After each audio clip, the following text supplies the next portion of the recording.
Դեռևս ինձ հետ կապված ոչ մի հարց չկա, ես ոչ մի տեղ չեմ հրավիրվել հարցաքննության, մեր տան, ես էլ մամուլով ծանոթացա, մեր տան տունը խուզարկություն տեղի չի ունեցել, այսինքն ես ինքս ներգրաված չեմ։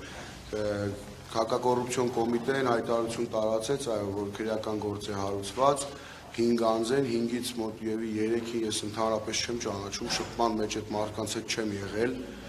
Ինչ-որ մեր ընտրողներից են, վաղաշաբաթցիներ են, փորձում են ինչ-որ քրեական գործերի միջոցով, երևի թե մարդ են ման գալիս, ով ինչ-որ սուտ ցուցմունք կգրի իմ անձի հետ կապված, չեն կարող գտնել եւ չեն կարողանալու գտնել, որովհետեւ նման բան չկա։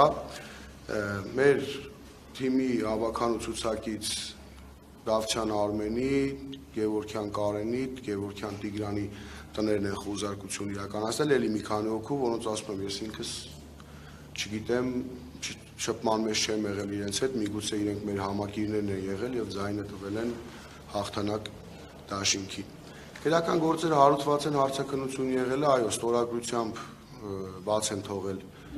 բոլոր անդամներին, ձերբակալված անձ չկա, հետագան արդեն ցույց կտա։ Ես պատկերացնում եմ, եթե մենք հաղթանակ տանեինք, ինձ թվում է մենք ամբողջ թիմով լինելու ենք կալանավայրերում, ամբողջ թիմով լինելու ենք բանտերում, այս մարդիկ չեն կարողանում համակերպվել նաև այն մտքին, չնայած նրան, որ իրենք միանձնյա իշխանություններ ունենալու, վաղաշաբաթում չեն կարողանում համակերպվել, որ կա թիմ, կան մարդիկ, ովքեր 10,000 ձայն են ստացել վաղաշաբաթ խոշորացված համայնքում։ Իրենք իրենց հաշվարկներում նայում են մոտ 5 ամիս, 6 ամիս հետո լինելու ազգային ժողովի ընտրություններ, փորձում են իրենց սև գործը կատարել, մեր թիմին շարունակել սևացնել, այն ամեն ինչի, ինչ որ ամբողջ քարոզարշավի ընթացքում փորձեցին, իրենց մոտ դա չստացվեց։